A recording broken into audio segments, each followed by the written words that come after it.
ಏಮಸ್ ಕಿಚನ್ಗೆ ಸ್ವಾಗತ. ಇವತ್ತು ತುಂಬಾನೇ ಸುಲಭವಾಗಿ ಮಾವಿನಕಾಯಿನ ಉಪಯೋಗಿಸಿ ಚಟ್ನಿ ಹೇಗೆ ಮಾಡೋದು ಅಂತ ತೋರಿಸ್ಕೊಡ್ತಾ ಇದ್ದೀನಿ. ಅನ್ನಕ್ಕಂತೂ ತುಂಬಾನೇ ಚೆನ್ನಾಗಿರುತ್ತೆ. ಸೂಪರ್ ಕಾಂಬಿನೇಷನ್ ಇದು.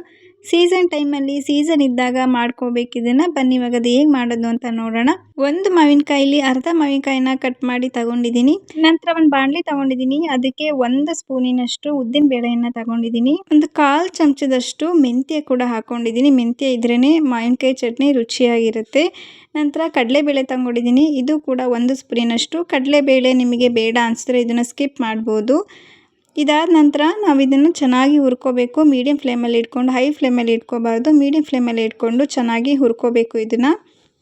ಎಣ್ಣೆಯನ್ನು ಬಳಸ್ದಲೇ ಹಾಗೆ ಡ್ರೈ ಆಗೇ ಹುರ್ಕೊಬೇಕು ಇದನ್ನು. ಎಲ್ಲ ಚೆನ್ನಾಗಿ ಕೆಂಪಗೆ ಹುರಿದಾದ ನಂತರ ಇದಕ್ಕೇ ನಾನು ಬ್ಯಾಡಗಿ ಮೆಣಸಿನ್ಕಾಯಿ ಸೇರಿಸ್ಕೊತಾ ಇದ್ದೀನಿ. ಇದು ಕಲ್ಲರ್ಗೋಸ್ಕರ ಒಂದು 3 ಬ್ಯಾಡಗಿ ಮೆಣಸಿನ್ಕಾಯಿ. ನಿಮ್ಮ ಮನೇಲಿ ಇಲ್ಲ ಅಂದರೆ ನೀವು ಇದನ್ನು ಕೂಡ ಸ್ಕಿಪ್ ಮಾಡ್ಬೋದು. ನಂತರ 1 ಸ್ಪೂನಿನಷ್ಟು ಜೀರಿಗೆ.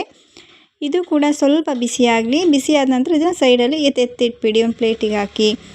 ನಂತರ ಸಣ್ಣ ಮಿಕ್ಸಿ ಜಾರ್ ತಗೊಂಡಿದ್ದೀನಿ. ಆಮೇಲೆ ಹುರಿದಿಟ್ಕೊಂಡಿದ್ವಲ್ಲ ಅದನ್ನು ಸೇರಿಸ್ಕೊಂಡಿದ್ದೀನಿ. ಆಮೇಲೆ 7-8 ಎಸ್ಳು ಬೆಳ್ಳುಳ್ಳಿನೂ ಕೂಡ ಸೇರಿಸ್ಕೊಂಡಿದ್ದೀನಿ. ನಂತರ ಕಟ್ ಮಾಡಿರೋಂಥ ಮಾವಿನಕಾಯಿನ ನೀವು ತುರಿದು ಕೂಡ ಹಾಕ್ಬೋದು. ಈ ಥರ ಕಟ್ ಮಾಡಿ ಹಾಕೋದ್ರಿಂದ ಸ್ವಲ್ಪ ಗ್ರೈಂಡ್ ಮಾಡೋದಕ್ಕೆ ಕಷ್ಟ ಆಗುತ್ತೆ. ನೀವು ತುರಿದು ಹಾಕೋದ್ರಿಂದ ಬೇಗ ಗ್ರೈಂಡ್ ಆಗುತ್ತೆ. ನಂತರ ಇಲ್ಲಿ ಒಣಮೆಣಸಿನ್ಕಾಯಿ ಪುಡಿ ಹಾಕೊತಾ ಇದ್ದೀನಿ, 1-2 ಸ್ಪೂನಿನಷ್ಟು.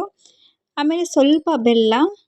ಇದಾದ ನಂತರ ಸ್ವಲ್ಪ ಉಪ್ಪು, ರುಚಿಗೆ ತಕ್ಕಷ್ಟು ಉಪ್ಪನ್ನು ಸೇರಿಸ್ಕೊತಾ ಇದ್ದೀನಿ. ಉಪ್ಪು, ಖಾರ, ಹುಳಿ ಎಲ್ಲ ಸರಿಯಾಗಿದ್ರೆ ಚಟ್ನಿ ಅಷ್ಟೇ ಚೆನ್ನಾಗಿರುತ್ತೆ. ನಾನಿಲ್ಲಿ ರುಬ್ಕೊಂಡಾಗಿದೆ. ಫುಲ್ ಫೈನ್ ಪೇಸ್ಟಾಗಿ ಮಾಡ್ಕೊಂಡಿಲ್ಲ, ಸ್ವಲ್ಪ ತರ್ತರಿಯಾಗಿ ರುಬ್ಕೊಂಡಿದ್ದೀನಿ. ನಂತರ ಒಂದು ಬಾಣಲಿ ತೊಗೊಂಡಿದ್ದೀನಿ. ಅದಕ್ಕೆ ಸ್ವಲ್ಪ ಎಣ್ಣೆಯನ್ನು ಕೂಡ ಸೇರಿಸ್ಕೊಂಡಿದ್ದೀನಿ.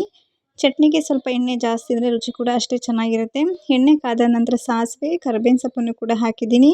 ಕರಿಬೇವಿನ ಸೊಪ್ಪು ಸ್ವಲ್ಪ ಜಾಸ್ತಿನೇ ಹಾಕೊಳ್ಳಿ, ಫ್ಲೇವರ್ ತುಂಬ ಚೆನ್ನಾಗಿರುತ್ತೆ. ಮತ್ತು ರುಬ್ಬಿರುವಂಥ ಚಟ್ನಿಯನ್ನು ಸೇರಿಸ್ಕೊತಾ ಇದ್ದೀನಿ. ತುಂಬಾ ಚೆನ್ನಾಗಿರುತ್ತೆ. ಅನ್ನಕ್ಕಂತೂ ಸೂಪರ್ ಕಾಂಬಿನೇಷನ್ ಅಂತಲೇ ಹೇಳ್ಬೋದು. ಸ್ವಲ್ಪ ಅರಿಶಿನ ಕೂಡ ಹಾಕಿದ್ದೀನಿ. ಮತ್ತು ಸ್ವಲ್ಪ ಉಪ್ಪನ್ನು ಕೂಡ ಸೇರಿಸ್ಕೊಂಡಿದ್ದೀನಿ. ಸ್ವಲ್ಪ ಕಡಿಮೆ ಆಯಿತು ಅಂತ ಉಪ್ಪನ್ನು ಕೂಡ ಸೇರಿಸ್ಕೊಂಡಿದ್ದೀನಿ. ಇದನ್ನು ಮೀಡಿಯಂ ಫ್ಲೇಮಲ್ಲಿ ಇಟ್ಕೊಂಡು ಚೆನ್ನಾಗಿ ಇದನ್ನು ಹಾಗೆಯೇ ಒಂದು 5 ನಿಮಿಷ ಫ್ರೈ ಮಾಡ್ಕೊಳ್ಳಿ ಅಷ್ಟೇ. ತುಂಬ ಚೆನ್ನಾಗಿರುತ್ತೆ. ಸೀಸನ್ ಇದ್ದಾಗ ನಾವು ಈ ಥರ ಚಟ್ನಿ ಮಾಡ್ಕೊಂಡು ತಿಂದರೆ ಅನ್ನಕ್ಕೆ ತುಂಬ ಚೆನ್ನಾಗಿರುತ್ತೆ. ನೀವು ಕೂಡ ಒಮ್ಮೆ ಈ ಥರ ಟ್ರೈ ಮಾಡಿ ನೋಡಿ, ನಿಮಗೂ ತುಂಬಾ ಇಷ್ಟ ಆಗುತ್ತೆ ಈ ರೆಸಿಪಿ. ಒಂದು 5 ನಿಮಿಷ ಹಾಗೆಯೇ ಎಣ್ಣೆಯಲ್ಲಿ ಫ್ರೈ ಆದ ನಂತರ ನಾನಿಲ್ಲಿ ಗ್ಯಾಸ್ ಆಫ್ ಮಾಡ್ಕೊಂಡಿದ್ದೀನಿ. ಈಗ ನಾನು ಅನ್ನಕ್ಕೆ ಸರ್ವ್ ಮಾಡ್ತಾಯಿದ್ದೀನಿ. ತುಂಬಾ ಚೆನ್ನಾಗಿತ್ತು ಈ ರೆಸಿಪಿ. ಚಟ್ನಿ ಜೊತೆ ಸಖತ್ತಾಗಿತ್ತು. ನೀವು ಕೂಡ ಒಮ್ಮೆ ಟ್ರೈ ಮಾಡಿ ನೋಡಿ. ಈ ರೆಸಿಪಿ ಇಷ್ಟ ಆಗಿದರೆ ಸಬ್ಸ್ಕ್ರೈಬ್ ಮಾಡಿ, ಸಪೋರ್ಟ್ ಮಾಡಿ. Thank you for watching.